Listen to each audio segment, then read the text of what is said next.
Oke, bismillahirrahmanirrahim. Assalamualaikum warahmatullahi wabarakatuh. Kita ketemu lagi dalam perkuliahan inquiry dalam IPA ya. Dan materi yang akan kita bahas hari ini yaitu konstruktivisme dalam pendidikan.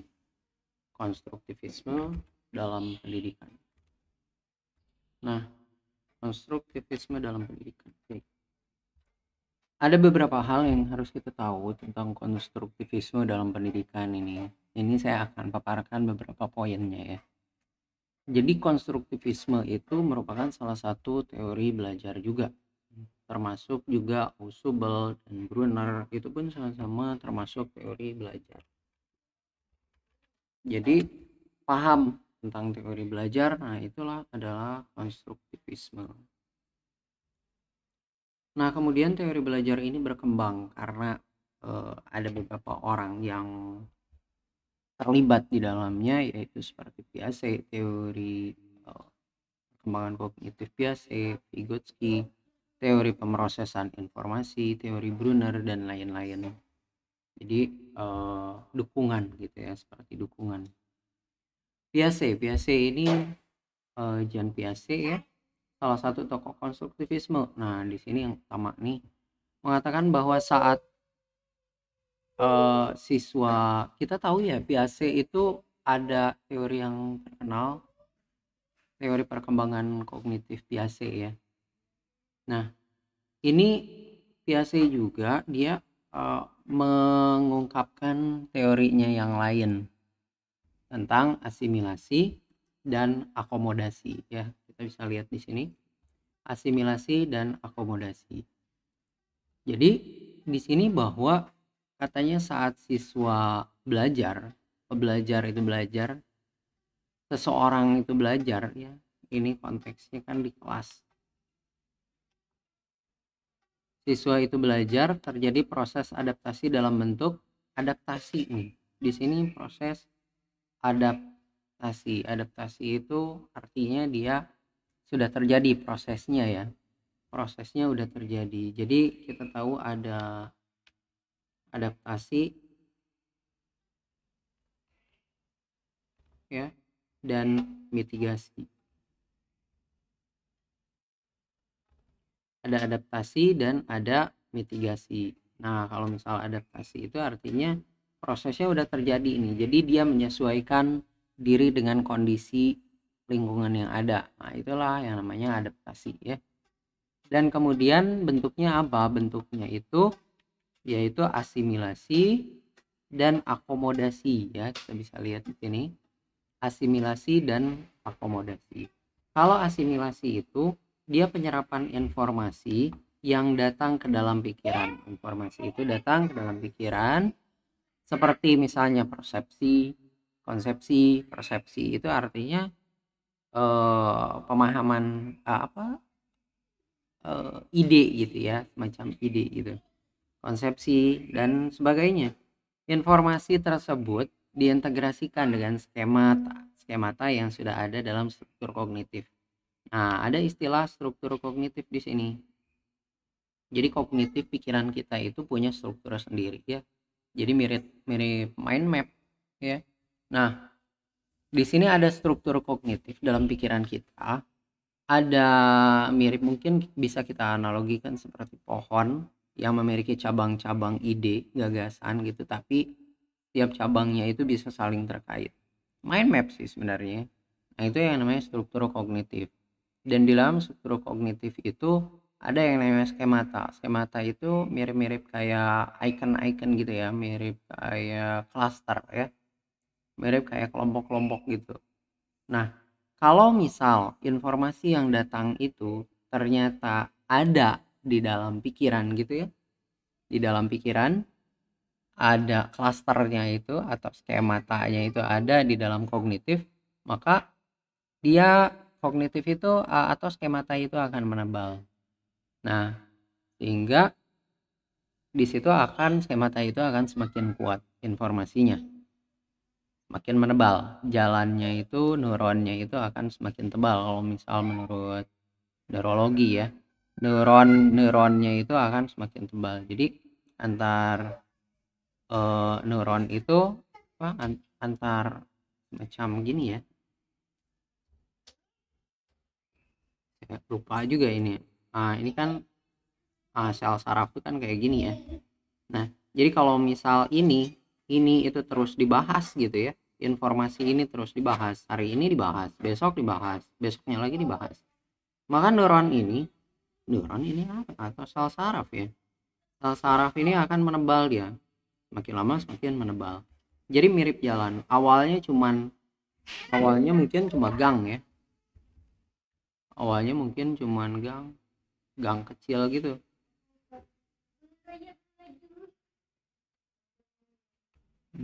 Awalnya mungkin cuma satu sel saraf gini twing gitu. Nah, tapi semakin sering dia si topik ini, si konsep ini dibahas, dia akan semakin menebal. Tebal lagi, semakin tebal dan melebar. Sehingga akhirnya apa? Kalau misal kita terbiasa melakukan sesuatu, maka apa yang kita lakukan itu akan secara otomatis terjadi gitu, akan secara otomatis kita lakukan tanpa harus berpikir lagi. Nah, itu salah satunya. Misalkan praktisi ahli, misalkan konsep tambah-tambahan gitu ya. 1 tambah 1, 2 tambah 2. Nah, konsep tambah-tambahan itu kan dari SD, SMP, SMA juga dibahas. Akhirnya tambah-tambahan itu udah mudah gitu, semakin mudah kita hafal. Karena apa? Rutin kita pakai gitu ya. Nah, kemudian dalam proses asimilasi ini, proses yang terjadi adalah klasifikasi dan organisasi. Klasifikasi dan organisasi. Jadi klasifikasi ini masuk kemana nih? Jadi misalkan topik tentang hewan, tentang apa? Tentang laba-laba ya. Misalkan topik tentang laba-laba. Oh, laba-laba nih. Laba-laba udah gitu nanti dia mengklasifikasikan nih. Dia masuk mana nih? Masuk hewan. Langsung diorganisasi itu berarti kan dirapihkan gitu ya, dirapihin. Secara struktur ya mirip-mirip sih sebenarnya antara klasifikasi dengan organisasi. Dikelas-kelaskan dan diorganisir artinya kan dirapihkan, sehingga nantinya akan semakin mudah di recall-nya kan. Sejalan dengan itu skemata akan terus menerus berkembang. Akomodasi ya berkembang terus menebal gitu kan. Kemudian proses berikutnya yaitu akomodasi. Proses penyusunan ulang struktur pikiran akibat dari informasi baru yang diterima. Jadi informasinya ini adalah informasi baru. Kalau yang sebelumnya asimilasi, ini informasinya informasi lama sebenarnya, tapi masuk lagi, kita peroleh lagi, akhirnya nanti neuronnya akan semakin bertambah ya kan, semakin menebal. Nah, tapi kalau di sini diakomodasi, itu informasinya itu baru ya, jadi baru diterima. Informasi nggak cocok dengan skema yang udah ada, maka akan terbentuk skema yang baru. Misalkan tentang kalau sesuatu yang asing, misalkan tentang gliseraldehida gitu ya. Wow, gliseraldehida apaan tuh gliseraldehida? Itu kan sesuatu informasi yang baru dan belum pernah diterima sebelumnya kan. Kayak gimana sih gliseraldehida gitu kan? Itu adalah senyawa glukosa dan kategorinya triosa misalkan, kayak gitu. Nah, akhirnya itu akan informasi yang baru diterima itu akan nggak ada kan di skemata yang lama itu nggak ada. Nah, pada akhirnya akan terbentuk skemata yang baru gitu, akan terbentuk skemata yang baru, neuron yang baru. Nah, tentunya si neuron ini ya, skemata ini dia lebih tipis gitu. Jadi akhirnya kalau misalnya itu nggak dilatih, nggak diulang-ulang gitu, maka ini nantinya akan entah di mana gitu disimpannya, jadi buram aja gitu ya. Jadi susah. Soalnya apa? Lebih mudah memanggil yang udah tebal ini dibandingkan dengan yang masih tipis tentunya kan. Karena kalau misalnya masih tipis ini, aduh harus berpikir keras gitu, mengingat-ingat lagi. Ini di mana nyimpan kunci? Apalagi nyimpan kuncinya nggak pada tempatnya. Akhirnya itu informasi baru kan. Nah pada akhirnya, aduh harus diingat lagi nih di mana nyimpan kunci ini. Lupa. Pada akhirnya baru ingat tuh setelah sholat. Karena lagi khusyuk gitu ya, sholat lagi khusyuk, baru ingat ternyata. Semua pikiran hilang, yang ingat adalah kunci. Kunci motor ya, kunci motor, kunci rumah. Oh iya, disimpan di sini. Baru rokaat pertama gitu ya. Rokaat pertama udah khusyuk. Rokaat berikutnya makin gak khusyuk gitu. Nah, kemudian jika pengetahuan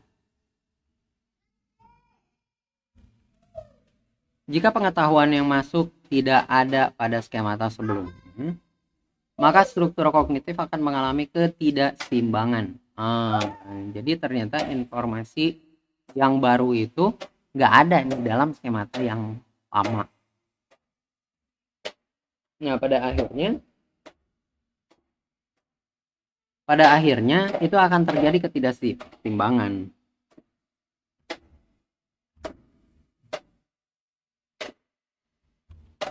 Bentar ya. Akan terjadi ketidakseimbangan dari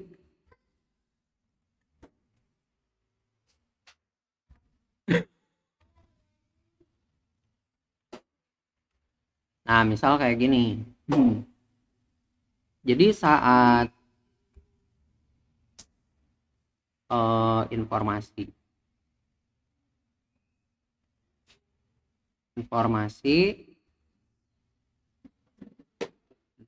baru datang, informasi datang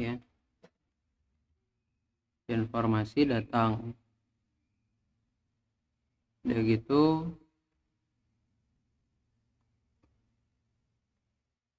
di otak ini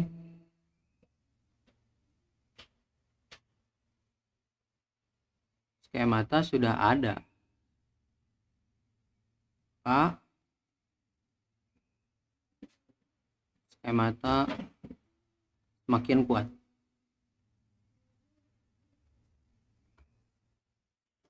Skemata belum ada. Nah, informasi datang tapi ternyata skemata belum ada. Nah, pada akhirnya ini akan membentuk skemata baru. Gitu ya. Jadi informasi datang, skematanya udah ada, maka skematanya akan semakin menguat dan menebal. Tapi kalau misal skematanya belum ada, maka akan dibentuk skemata baru yang tentunya masih kecil. Kalau misal nggak diulang-ulang, maka itu akan tersembunyi gitu. Yang nge-recall-nya itu semakin sulit gitu ya.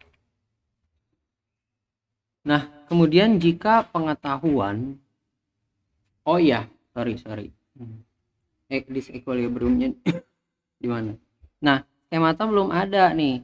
Nah, pada akhirnya kalau misal skemata belum ada, nantinya akan terjadi ketidakseimbangan.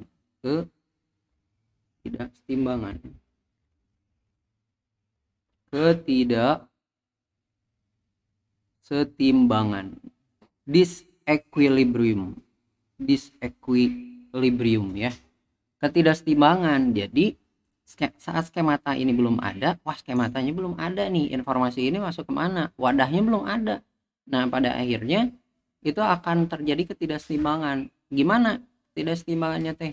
Misal aduh diingat-ingat lagi di mana nyimpan kunci ini, ingat lagi di lemari nggak ada, udah gitu ingat lagi di atas mesin cuci nggak ada juga, udah gitu ingat lagi di atas meja nggak ada. Jadi terus menjelajah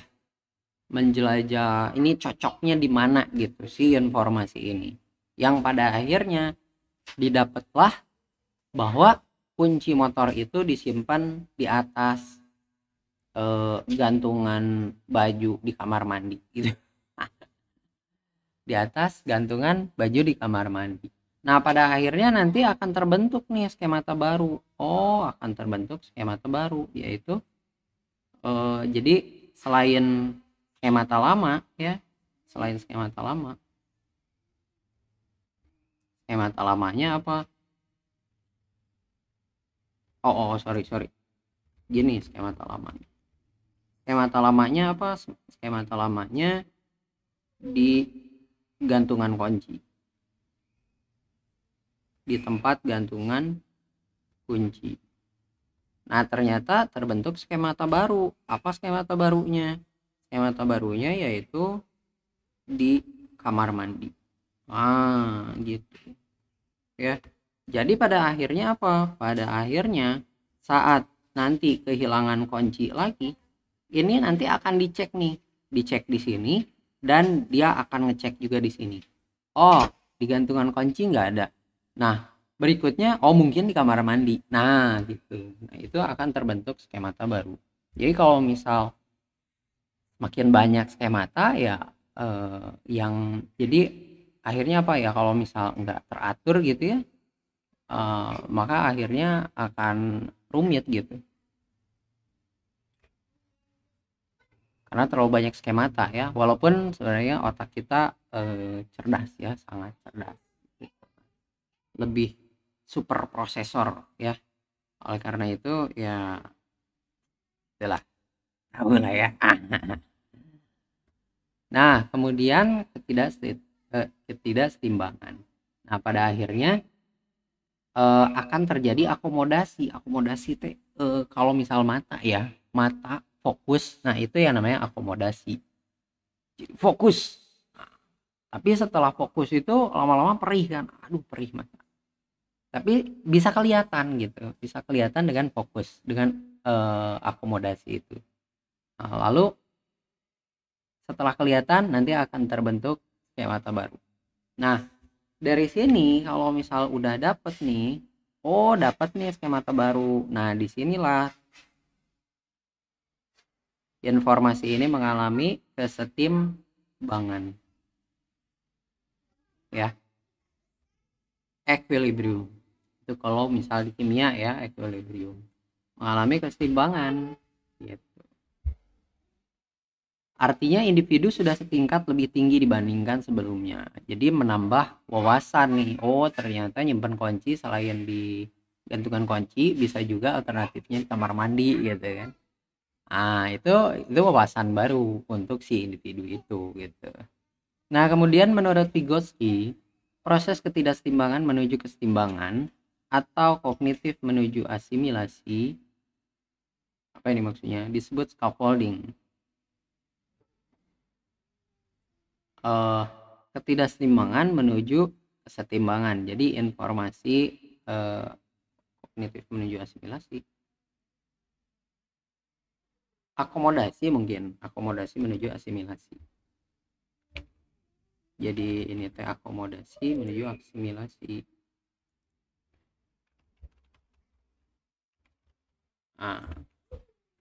Akomodasi menuju asimilasi. Jadi sebenarnya bukan urutan ya, asimilasi, akomodasi itu bukan urutan. Tapi kalau misal sama, maka itu kategorinya asimilasi. Kalau informasinya beda dengan skemata yang lama, maka itu kategorinya adalah akomodasi. Nah, sekarang dari akomodasi pada akhirnya menuju asimilasi. Dari ketidaksetimbangan dapat nih informasi baru yang ternyata enggak sesuai dengan skemata, maka dia melakukan akomodasi atau melakukan berpikir keras gitu ya. Di mana ini? Aduh, konsep apa ini gliseraldehida? Nah, kemudian setelah tahu paham seperti ini gliseraldehida, dia masuk triosa ya. Di dalam apa ini triosa? Ini glukosa. Nah, akhirnya dia punya tempatnya sendiri di hati gitu kan, memiliki tempat tersendiri gitu. Nah, akhirnya di situ mengalami kesetimbangan. Glukosa ternyata bukan hanya fruktosa, glukosa dan lain-lain, tapi maksudnya karbohidrat ya. oh karbohidratnya bukan hanya glukosa, fruktosa, galaktosa gitu, tapi gliseraldehida juga termasuk karbohidrat. Oh gitu. Nah di sini ada yang namanya scaffolding. Scaffolding itu adalah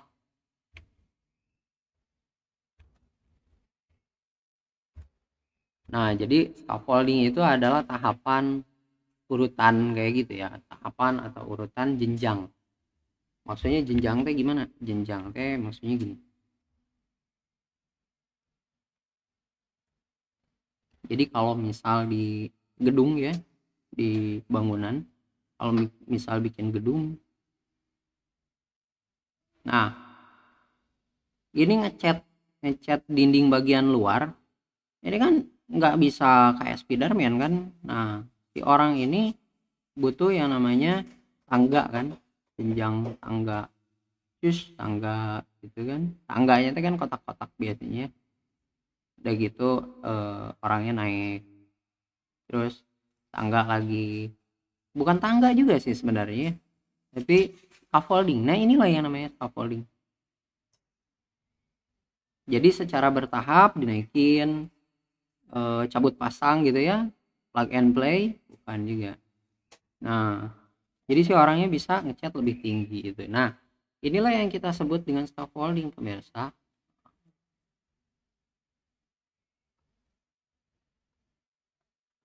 gitu ya. Jadi bantuan secara bertahap yang dilakukan eh, oleh guru ya, atau mungkin kalau mandiri ya berarti oleh diri sendiri gitu scaffoldingnya. Bertahap mulai dari oh gliseraldehida, apa nih gliseraldehida, oh ini teh salah satu triosa. Triosa apa itu triosa? Oh ini teh salah satu dari karbohidrat gitu ya. Itulah disebut scaffolding. Selama proses scaffolding ada macam-macam bantuan untuk membantu mencapai kesetimbangan. Nanti pada akhirnya di sini kan, nah ketidaksetimbangan ini di sini ada yang namanya proses scaffolding. Dalam bentuk apa? Dalam bentuk bantuan tentunya, bantuan.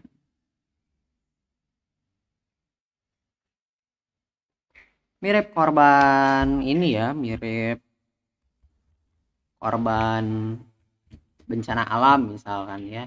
Untuk misalkan korban apa ya? Ada trauma healing kan dari orang yang udah terkena bencana alam. Nah, ada yang namanya trauma healing. Trauma healingnya apa? Dikirimin baju kah, atau dikirimin uang kah, bantuan berupa eh, apa makanan, atau mungkin ada seorang psikolog yang menghibur gitu kan. Ada yang namanya trauma healing. Nah, itu yang namanya bantuan untuk bisa kembali kepada kehidupan semula. Nah, itulah yang namanya bantuan-bantuan scaffolding gitu. Jadi kalau misal siswa ya, konteks siswa nih, siswa nggak ngerti nih, akhirnya dipancing-pancing. Misalkan siswa nggak ngerti 5 kali 4 berapa, 5 kali 4 berapa, aduh nggak tahu, si anak tuh nggak tahu. Akhirnya kita berikan bantuan-bantuan, kalau 5 kali 1 berapa, 5, kalau 5 kali 2 10, 5 kali 3 15. Nah, berarti 5 kali 4 berapa? Oh, 20. Jadi itu yang namanya scaffolding. Jadi nggak langsung si anak itu menjelaskan 5 kali 4 langsung tahu gitu 5 kali 4 berapa. Enggak, tapi di scaffolding, dikasih bantuan, dikasih bimbingan. Ya itu namanya inquiry terbimbing juga bisa. Ya, karena si anak itu nggak langsung dikasih tahu. Masa gitu aja nggak tahu 5 kali 4 20. Oh 20. Nah itu anak nggak akan belajar. Di situ anak cuman menghafal. Nanti suatu saat 5 kali 4 berapa? Waduh, lupa dulu tuh si ibu tuh ngasih tahu berapa ya? Nggak tahu. Karena apa? Dikasih tahu gitu. Anak harus nggak bermakna. Si angka 20 tuh nggak bermakna. Karena apa? Karena nggak dia cari sendiri gitu. Beda dengan kalau di scaffolding, di inquiry terbimbing. 5 kali 1 diawali dari 5 kali 2. Dari 5 kali 2 anak tahu, oh ada pola nih. Dari 5 ke 10, oh tambah 5. Mungkin kalau misal yang nggak hafal perkalian gitu kan. Oh Apa mungkin 5 kali 3 adalah 15 gitu. Nah, itu yang namanya terbimbing gitu ya. Sampai akhirnya mendapatkan jawaban bahwa 5 kali 4 adalah 20. Nah, itu yang namanya scaffolding. Jadi nggak langsung kita ngasih tahu, sehingga pembelajaran itu jadi lebih bermakna buat dianya. Bukan maksudnya ilmunya. Ilmu yang dia peroleh itu jadi lebih bermakna. Karena apa? Dia cari tahu sendiri. 5 kali 4 adalah 20. Walaupun sebenarnya dibimbing gitu, di guide sama si gurunya. Nah, seperti itu. Selama proses scaffolding ada bantuan-bantuan sampai nanti akhirnya dikurangi. Nah, kalau 5 kali 3 ada 15, berarti 5 kali 4 berapa? Oh, berapa ya? Dikit lagi nih dapat jawabannya. Tapi pada akhirnya si otak itu dia akan melakukan adaptasi terhadap informasi-informasi yang dia peroleh. 5 kali 1 5, udah gitu berikutnya 10, berikutnya 15. Berikutnya mungkin ini kayaknya kelipatan 5 ya. Mungkin 15, dari 15 tambah 5, kalau nggak tahukah kalian berarti kan mungkin ditambah ya. Ditambah 15 tambah 5. Oh, 20. Gitu. Nah, sampai akhirnya dikurangi kan, nggak dikasih tahu bahwa 5 kali 4-nya adalah 20. Bentuk bantuannya analogi ke masalah lain. Nah, saya suka menganalogikan. Misalkan tadi menganalogikan scaffolding sebagai kasus bantuan untuk bencana alam. Nah, konteksnya memang berbeda, tapi itu konteksnya beda ya, tapi konsepnya itu sama gitu, yaitu tentang scaffolding. Itu ya. Menggunakan analogi ke masalah yang lain berupa petunjuk, peringatan, petunjuk. Woi, bukan apa maksudnya 5 kali 3. Kan 5 kali 3 itu kan apa, kelipatan 5 ya. Nah, itu adalah petunjuk, peringatan kalau misal 5 kali 3 12. Bukan. Coba lihat. 5 kali 1 5, 5 kali 2 10. Ada perbedaan berapa tuh? 555, Pak. Ya betul, 555. Berarti 5 kali 3 berapa? 5 kali 3 kayaknya 15. Gitu ya. Ada dorongan. Ayo cepat. Berapa kira-kira berapa? Kamu bisa. Nah, itu juga motivasi. Nah, kemudian teori Vygotsky menekankan pada pembelajaran sosiokultural, yaitu aspek internal, eksternal, dan lingkungan sosial. Kita tahu bahwa Vygotsky itu salah satu yang mengembangkan konstruktivisme ya. Nah, jadi ada sosiokultural. Jadi di sini dari istilahnya aja kita udah tahu ya, bahwa sosial kultural berkaitan dengan budaya, sosial, dan ada budaya. Ini artinya berkaitan dengan masyarakat nih, hubungan pertemanan, hubungan antara siswa dengan guru gitu ya. Nah, itu yang namanya sosiokultural, dengan masyarakat, dengan warga, dengan teman di lingkungan rumah ya, dengan teman organisasi. Nah, itu namanya sosiokultural. Mungkin dengan kolaborasi ya, kerjasama, sosiokultural. Pokoknya dengan sosial. Ada aspek internal tentunya diri pribadi ya. Kalau eksternal berarti orang lain. Kalau lingkungan sosial, berarti lingkungan sosial ya, gimana setting sosialnya, gimana lingkungan belajarnya, apakah private kah atau kelas klasikal gitu ya. Nah, kemudian teori Vygotsky mengatakan bahwa struktur kognitif individu bisa berkembang melalui interaksi antar individu dalam kerangka budaya gitu ya. Struktur kognitif individu bisa berkembang melalui interaksi antar individu dalam kerangka budaya. Jadi misalkan diskusi kerjasama dengan teman-teman sejawat gitu ya. Misalkan kita belajar sendiri. Vygotsky adalah berkaitan dengan sosiokultural. Langsung temannya nanya, Kalau misal belajar sendiri cukup sampai di situ kan, titik. Oh, sosiokultural berkaitan dengan budaya, berkaitan dengan sosial. Terus temannya nanya, weh, maksudnya apa sih sosiokultural? Langsung di recall lagi kan, di recall lagi. Terus temannya nanya lagi, weh, kalau misal kerja sama, kerja kelompok itu masuk Vygotsky bukan ya? Ah, itu kan udah dapat tuh dua informasi baru, atau mungkin informasi yang udah ada di skemata. Dan kalau misal udah ada di skemata, maka dia akan menebal. Tapi kalau misal itu informasi baru tapi berkaitan dengan Vygotsky-nya, maka informasi si skemata itu akan jadi artinya dari sini kita tahu ya bahwa satu skemata misalkan satu skemata tentang Vygotsky ini, Vygotsky, satu skemata ini kalau misal maksudnya Vygotsky itu apa sih? Vygotsky itu adalah tentang sosiokultural. Kok jadi bahasa Inggris? Nah kemudian, kalau misal kerja kelompok itu termasuk ini enggak? Termasuk Vygotsky bukan ya? Wah, Vygotsky. Iya, Vygotsky kerja kelompok, kerja kelompok.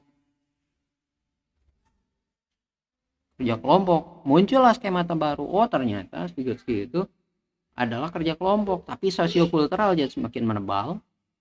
Ya, jalan menuju sosiokultural semakin menebal, jalan menuju Vygotsky-nya pun semakin menebal. Ya, paham nggak?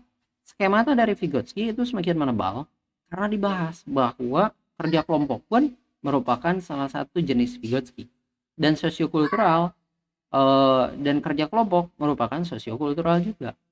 Itu ya. Tapi kerja kelompok ini merupakan skemata yang baru nih, yang belum tebal gitu ya.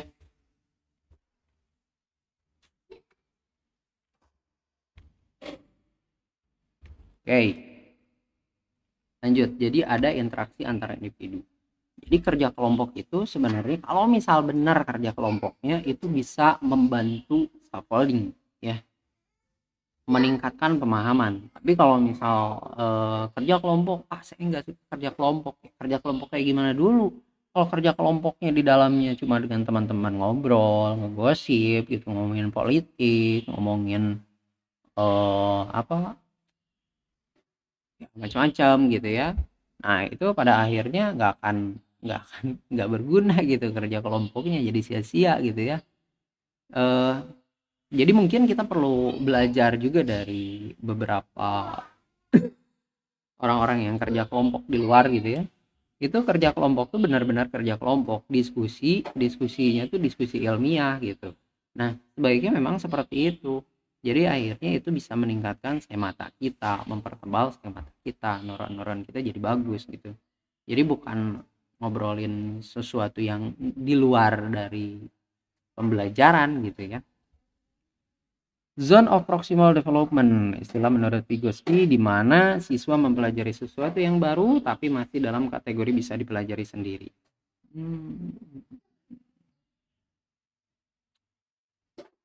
Zona proximal development ya.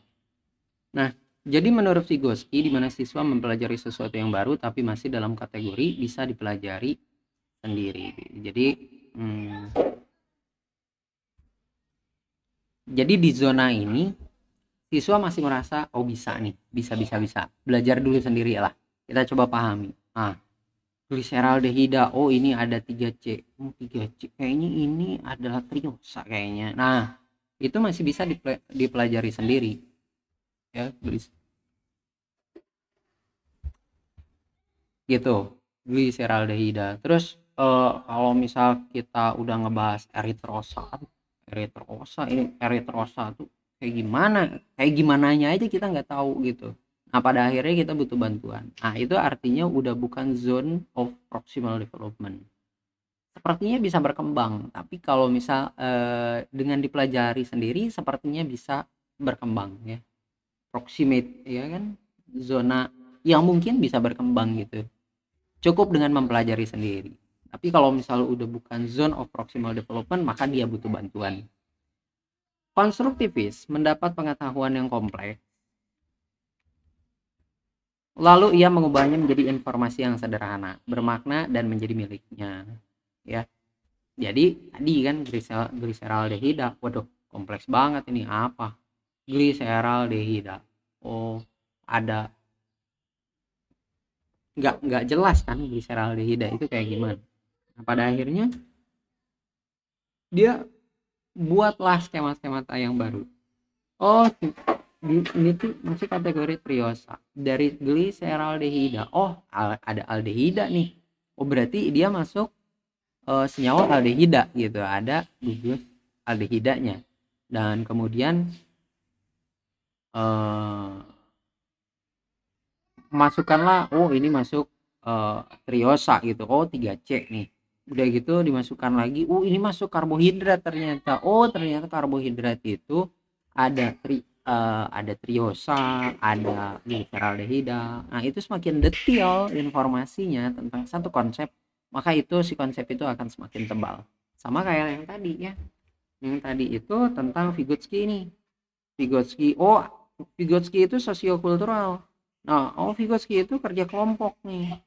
Oh, artinya semakin tebal nih Vygotsky-nya. Vygotsky-nya semakin tebal karena semakin rinci informasi yang mendukung Vygotsky ini. Gitu ya. Jadi intinya kalau misal semakin rinci itu bukan semakin liar sebenarnya. Liar itu, pusing itu kalau misal nggak dimengerti gitu rincian dari informasinya.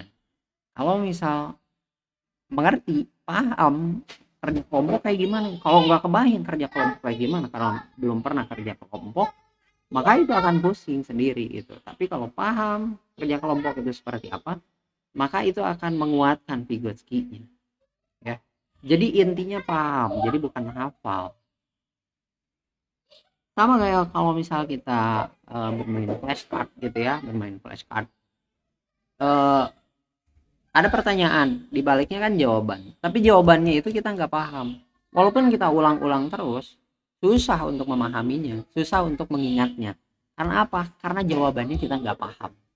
Ya, jadi kita pakai flashcard itu pertanyaan, di depannya pertanyaan, kemudian di belakangnya jawaban. Jawaban itu kita paham. Artinya, kalau misal sering diulang-ulang pun, itu akan semakin menebal si schematanya atau neuronnya. Karena paham. Ya, jadi merecallnya gampang tentunya.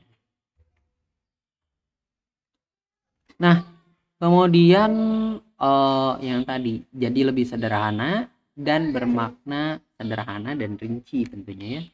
Sederhana, rinci, bermakna dan menjadi miliknya. Karena nyambung kan. Oh, Vygotsky sih saya tahu. Karbohidrat sih saya tahu. Kalau gliseraldehida saya nggak tahu gitu. Nah, kalau ternyata gliseraldehida itu ada kaitan dengan informasi yang saya ketahui, maka itu akan jadi bermakna tentunya ya kan. Nah, konstruktivis membandingkan informasi dengan informasi lainnya, membandingkan dengan skematanya, lalu mengkonstruk skematanya sendiri jika terdapat ketidaksesuaian sehingga pengetahuan jadi lebih bermakna. Nah, kegiatan yang terlibat dalam proses konstruksi pengetahuannya agar menjadi miliknya ini yaitu pertama eksplorasi. Misalkan ini ya, eksplorasi, eksperimentasi. Eksperimen tentunya harus hands on ya. Kalau hanya mempelajari sih kurang bermakna nantinya, tapi kalau hands on lebih bermakna. Misalkan kemarin anak saya itu bikin roket air gitu. Nah, oh, roket air sampai berhasil gitu. Nah, akhirnya itu yang namanya eksperimentasi dan berkesan untuk dianya sehingga dia ingat lagi, ingat terus. Wah, pengen bikin lagi gitu. Nah, itu yang namanya eksperimentasi. Kreativitas berkaitan dengan butuh kreativitas. Gliseraldehida ini apa hubungannya? Oh, triosa nih. Oh, atau tetrosa itu. Gitulah pokoknya ya. Harus kreatif untuk mencari solusi, misalkan permasalahan. Nah, jadi iya itu kebanyakan tadi berkaitan dengan hafalan ya. Tapi konteks sebenarnya konstruktivis itu adalah berkaitan dengan konteks kehidupan kita sehari-hari. Nah, misalkan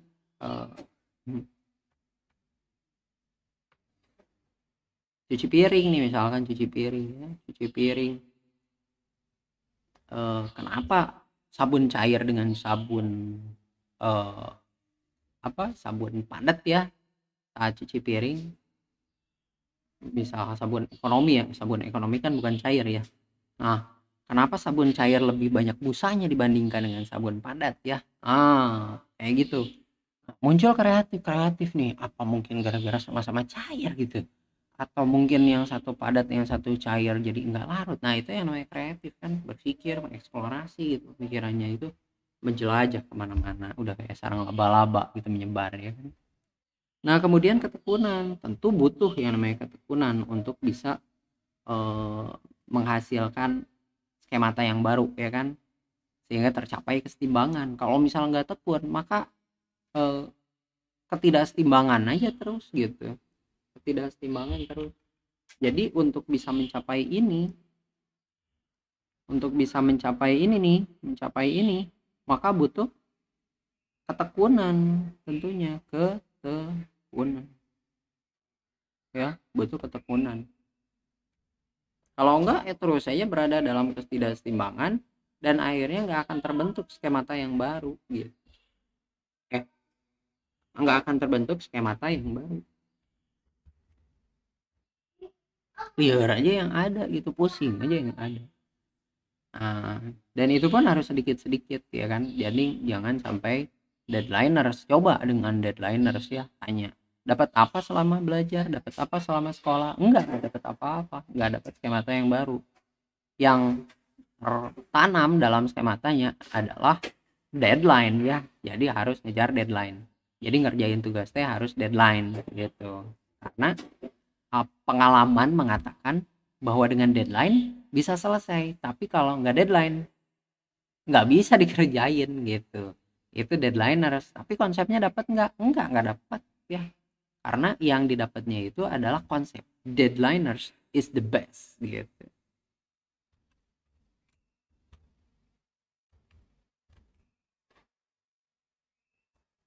hmm. Kemudian butuh kesabaran tentu ya, selain kesabaran harus selain tekun harus sabar, rasa ingin tahu ya, untuk apa sih ini sebenarnya, apakah sabun kenapa ya bisa bisa banyak busanya gitu ya, kenapa sabun cuci piring ini, sabun cair bisa banyak busanya, kalau sabun padat nggak banyak gitu busanya, kenapa ya. Nah, udah gitu kerjasama. Nah, kerjasama ini sangat diunggulkan oleh Vygotsky, karena dengan kerjasama itu kan bisa melakukan scaffolding ya, bahasa lainnya apa, brainstorming gitu ya, badai otak ya. Dengan badai otak itu tumbuhlah tanaman-tanaman di otak ya, tapi bukan tanaman dalam sebenarnya, tapi ilmu pengetahuan. Nah, kemudian siswa mengkonstruksi pengetahuan mereka sendiri melalui interaksi, lewat interaksi dengan interaksinya bukan hanya dengan orang lain, tapi dengan objek, fakta, fenomena, data, pengalaman, dan lingkungan. Pengetahuan dianggap benar jika pengetahuan tersebut mampu memecahkan masalah yang terjadi. Nah, jadi masalahnya apa nih? Masalah banjir nih. Masalah banjir di lingkungan. Wah, kenapa ya kok bisa banjir? Apakah gara-gara banyak orang yang buang sampah, atau mungkin karena drainasi yang nggak ada? Tapi kan itu teori ya. Itu hanya teori-teori. Tapi di lingkungan kita apa sih yang menyebabkan? Maka muncullah yang namanya data.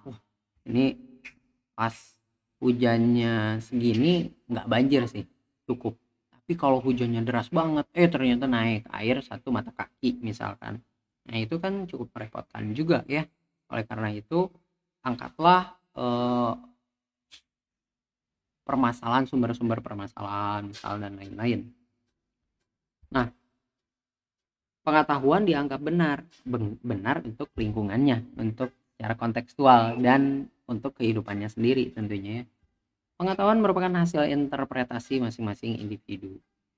Salah satu tujuan guru membantu transfer belajar agar siswa mampu menerapkan apa yang telah dipelajari pada situasi yang baru. Nah, tapi di dalam konstruktivis itu pembelajaran itu bukan asal transfer, tapi siswa mengkonstruksi ilmu pemahamannya sendiri, mengkonstruksi mengkonstruksi skematanya sendiri gitu. Jadi bukan asal transfer. 5 kali 4 20 loh. Oh, nah itu enggak kayak gitu. Tapi di scaffolding lah dengan teman-temannya, dengan teman-teman yang lebih tahu gitu. Nah, jadi bukan hanya transfer, itu bukan ilmu namanya, itu hanya ilmu yang lewat gitu. Tapi kalau di dalam konstruktivis itu masing-masing harus mengkonstruksi pengetahuan mereka sendiri, jadi bukan disuapin gitu ya. Siswa yang menyusun pengertian realitas kehidupannya. Struktur kognitif terus mengalami rekonstruksi, pengubahan, dan penyesuaian selama interaksi subjek dengan alam. Ilmu yang sering digunakan, maka si ilmu itu akan menebal. Skemata yang sering digunakan, maka dia akan menebal, mungkin kuat. Tapi skemata yang jarang digunakan, maka dia akan menipis dan tersembunyi. Nggak menghilang sebenarnya, tapi tersembunyi, hidden gitu ya. Misal kalau teman-teman yang suka ngelihat film Inside Out gitu ya. Nah, film Inside Out itu kan memori-memori itu kan tersimpan di rak yang luar biasa. Nah, itu memori itu ada memori yang sering digunakan, ada memori yang jarang digunakan. Nah, memori yang sering digunakan itu akan ada di headquartersnya kan. Tapi kalau memori yang jarang digunakan, maka dia akan tertimbun eh, dalam apa ya itu. Tapi nggak hilang sebenarnya. Kalau menurut saya nggak hilang ya. Kecuali kalau misal si neuronnya itu rusak ya, neuronnya rusak mungkin hilang sebagian, tapi kan memori yang lain masih ada. Kayak percobaannya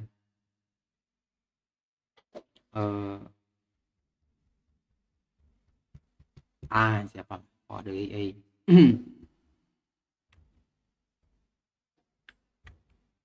Nah lanjut. Nah, siswa menyusun pengertian realitas kehidupannya. Struktur kognitif terus, oke. Experimental learning menjadi contoh bentuk pembelajaran konstruktivis karena di dalamnya siswa mengalami pengalaman konkret di lab, diskusi dengan teman, pengambilan keputusan yang bisa dilakukan sendiri maupun bersama ya. Diskusi ya. Ambil keputusan pun sama.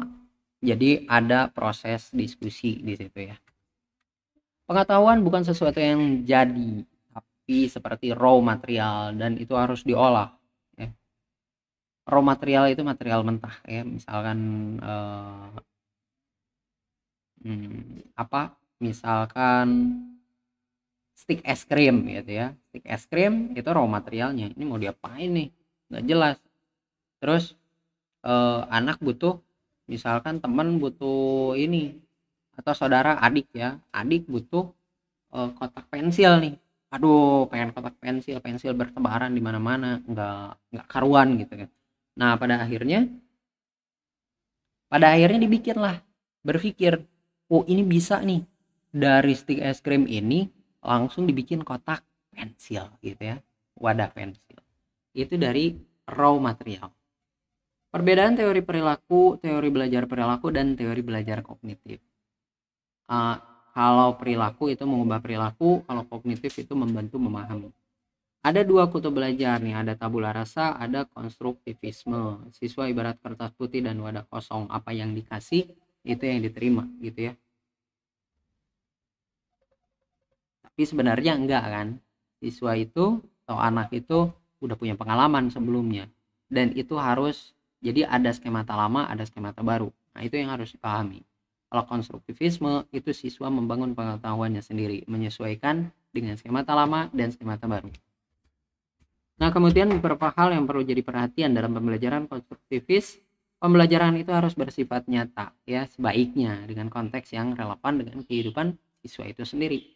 Mengutamakan proses. Jadi proses itu lebih penting daripada hasil. Jadi siswa itu belajar dari proses yang dijalani. Misalkan kalau pembelajaran eksperimen, ternyata nggak didapat nih, ada 5 serbuk putih gitu ya, 5 serbuk putih. Nah terus dicari ini menggunakan regen-regen atau bereaksi enggak dengan ini, bereaksi enggak dengan itu. Nah pada akhirnya kan nanti akan ditemukan, zat serbuk putih ini adalah zat ini, serbuk putih yang itu adalah zat itu. Nah itu kan ternyata teman yang lain salah.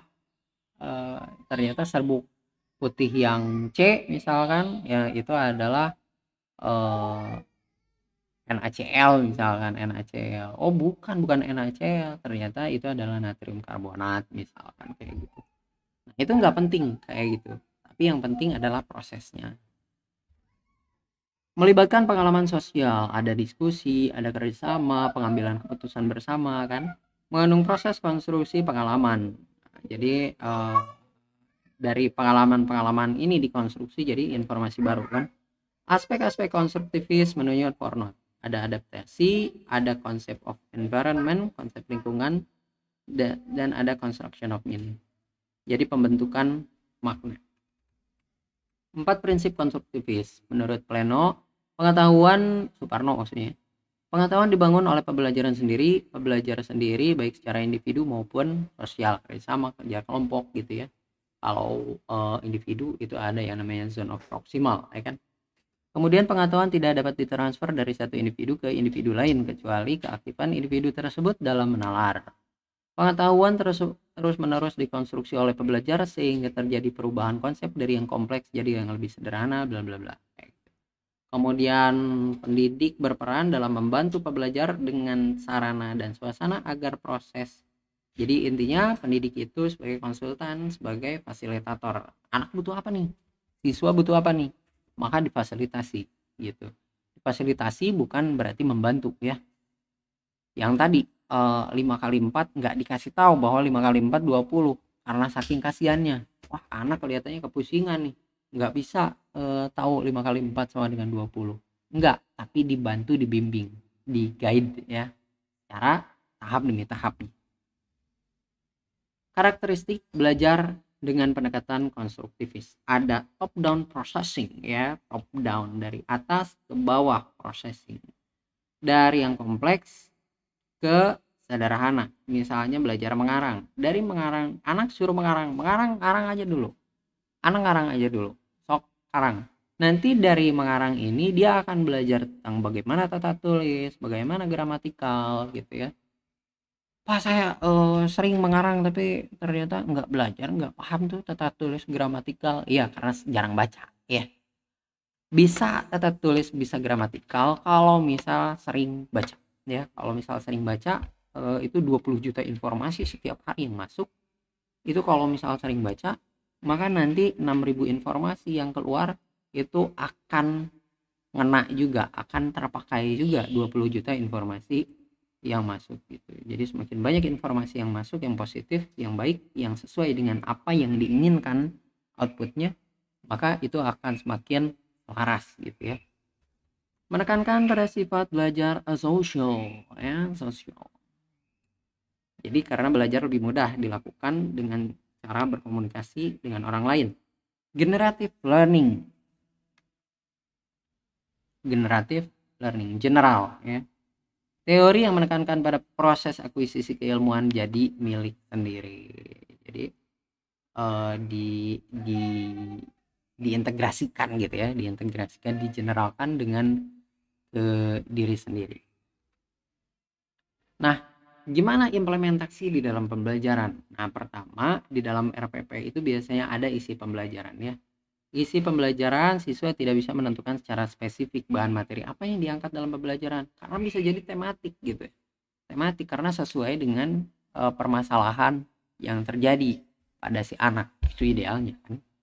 Nah, proses penyajian dimulai dari global lalu masuk ke bagian yang rinci-rinci. Diangkat dulu masalah. Banjir nih, di mana? Di Telang banjir. Apa masalahnya? Orang kan ada yang berpikir, ada yang enggak. Kalau misal diajak berpikir, banjir di Telang, terus gimana dong? Apa yang jadi masalah dan solusinya apa? Nah, langsung mulai rinci-rinci ini. Oh, di daerah sini, daerah Indomaret nih, ini solokannya nggak jalan nih. Oh, daerah fotokopian ACC. Oh, ternyata warganya suka buang sampah di mana aja. Artinya kan semakin rinci kan, informasi yang didapat semakin rinci, maka solusi yang didapat pun semakin akurat. Konsep disajikan pada konteks yang aktual dan seringkali kompleks ya, tapi kompleksnya itu ya tentunya sesuai dengan tahap perkembangan belajar si anak ya. Kompleks sampai-sampai nggak bisa dipecahkan oleh si anak, itu nggak cocok gitu ya. Kompleks tapi untuk tingkat SMA, untuk tingkat SMP, karena masalahnya itu untuk tingkat SMA tapi diterapkan di SMP, itu nggak cocok juga ya. Tujuan pembelajaran membantu pembelajar dalam mengkonstruksi struktur pengetahuannya sendiri ya, konstruksi struktur pengetahuannya sendiri. Membantu pemahaman itu terjadi jika terbentuk skemata yang baru. Tapi kalau dalam disequilibrium itu nggak terbentuk skemata yang baru, maka dia akan pusing gitu ya, nggak paham artinya. Sama kayak gini yang tadi flashcard ya, flashcard ini pertanyaannya di sini, jawabannya kan di sini, tapi jawabannya nggak paham, itu artinya jawabannya itu nggak terbentuk skemata yang baru di otak. Jadi percuma sebenarnya. Saat flashcard itu udah nggak diulang-ulang lagi, lupa. Kenapa? Nggak paham, nggak terbentuk skemata yang baru, nggak ada jalur menuju ke sana. Artinya kalau nggak terbentuk skemata yang baru, ya udah ilmu itu hilang gitu ya. Strategi pembelajaran ini nggak ditentukan oleh pembelajar, tapi hanya sekedar tawaran atau saran dari fasilitator. Menyajikan masalah aktual, ngangkat masalah sendiri, dirangsang untuk nemuin jawaban sendiri gitu ya. Terus anak itu harus ngungkapin pendapatnya ya, harus berani ngungkapin pendapatnya, karena kan kalau nggak ngungkapin maka dia nggak akan ide, nggak akan terbentuk skemata yang baru. Jadi dia disequilibrium nih, dia nggak paham nih masalah gliseraldehyde, masalah solusi bener nggak ya untuk bisa ngatasin banjir itu harus menggunakan biopori. Hampir nemu itu jawabannya, bahwa itu jawabannya adalah biopori, tapi dia ragu gitu, nggak yakin dengan jawabannya yaitu biopori itu tadi. Pada akhirnya apa? Pada akhirnya kalau dia nggak ngonfirmasi, Bu, bener nggak solusinya adalah biopori, nah pada akhirnya dia biopori itu nggak akan ngebentuk skemata yang baru gitu. Akhirnya hilang lah kalau misalnya nggak dikonfirmasi. Oleh karena itu dipaksa atau diarahkan, didorong untuk bisa ngungkapin pendapatnya bahwa biopori loh jawabannya. Kalau udah ada konfirmasi dari orang yang dia percaya yaitu guru bahwa biopori jawabannya, maka dia akan terbentuk skemata yang baru. Jadi itu akan lama nantinya, walaupun lama nggak dibahas, tapi dia pasti ingat bahwa solusinya adalah biopori gitu. Menantang pembelajar untuk dapatkan pemahaman mendalam, bukan hanya sekedar penyelesaian tugas. Jadi harus paham, intinya harus paham ya. Mengajarkan pembelajar untuk bekerja dalam kelompok karena lebih baik kan. Mendorong pembelajar untuk berani bertanggung jawab dengan jawaban yang dia, dengan solusi atau jawaban yang dia dapatkan ya. Artinya nggak asal gitu bertanggung jawab tuh, karena kita ingin menilai prosesnya kan. Jadi jawabannya itu bukan dari temennya udah gitu dia presentasikan, bener nggak ini jawabannya, dari hasil proses yang dia lalui. Nah kalau misal ya itu tanggung jawab ya, menilai proses dan hasil belajar, dua-duanya dinilai, tapi penekanannya di proses ya. Sumber belajar menggunakan sumber primer, bahan-bahan yang dapat dimanipulasi ini tuh ya, manipulasi. Misalkan stik es krim tadi kan, ada stik es krim. Yang jadi permasalahan apa? Adik butuh kotak pensil, ibu ayah nggak ada duit, no money to buy kotak pensil gitu kan.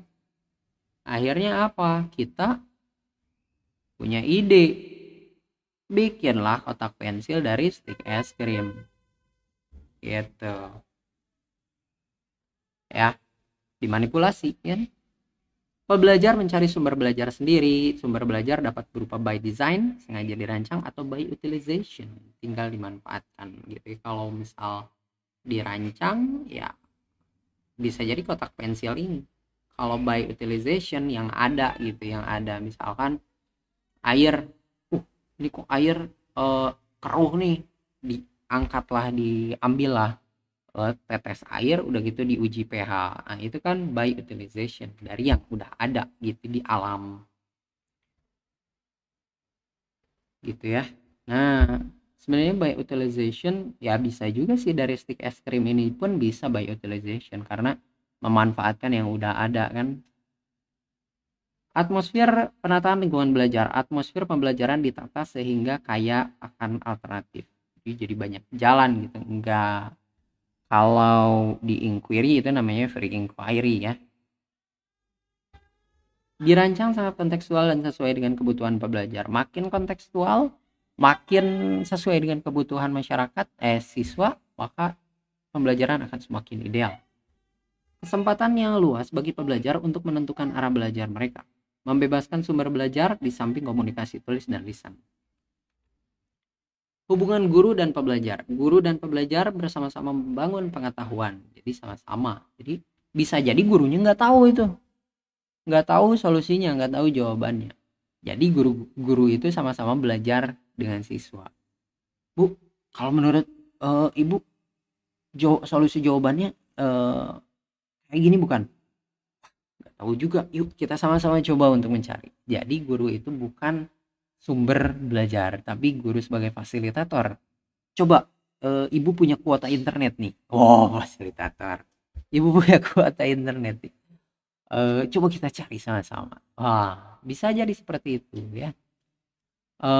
Atau eh ya jadi fasilitator kuota internet ya. Nah, tekor nanti ibu guru. Saya dipikirin lah ya. Guru sebagai fasilitator dan konsultan ya. Jadi sama-sama. Kadang eh, guru tempat konsultasi, tempat curhat. Wah, kayaknya kalau menurut ibu sih seperti ini. Tapi ibu pun kurang yakin juga. Yuk kita sama-sama cari. Aha, oke, mantap sekali itu belajar kayak gitu ya.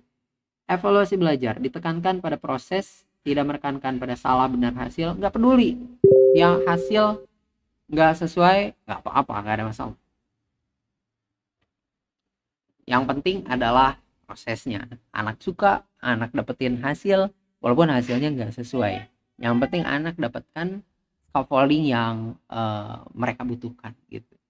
Indikator evaluasi bisa jadi ngukur kemampuan berpikir, gimana cara penanganan prosedurnya, atau jawaban standar ya, jawaban. Bagaimana pembelajar mengkonseptualisasi solusi terhadap permasalahan baru yang belum ada solusi bakunya. Itu yang ditekankan ya. Jadi gimana sih anak itu mendapatkan pemahamannya, mengkonseptualisasi, men-scaffolding konsep-konsep gitu sehingga diperoleh konsep melalui proses scaffolding, melalui proses brainstorming dengan teman-temannya. Nah, itu yang paling penting gitu. Jadi bukan nyontek, wih, kamu gimana jawabannya? Membandingkan juga termasuk ya, membandingkan. Kamu jawabannya apa sih sebenarnya? Nggak nanya ke temannya kayak gitu. Akhirnya temannya kayak gini, akhirnya dia salin punya temennya. Tapi yang bagus itu, kamu jawabannya apa? Jawabannya A. Dia berpikir gitu. Apa iya A jawabannya? Kok kayaknya nggak masuk akal? Dia membandingkan. Nah, itu pun proses scaffolding yang bagus. Kemudian instrumen evaluasi yang bisa digunakan apa? Misalkan observasi ya. Observasi kegiatan belajar gitu ya. Pameran hasil karya, portofolio. Portofolio itu kumpulan karya. Kumpulan karya-karya dibukukan atau dijilid ya. Performansi. Nah, jadi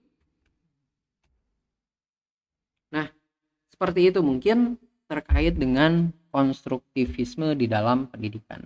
Jadi inquiry, pembelajaran inquiry pun merupakan salah satu bentuk dari konstruktivisme di dalam pendidikan.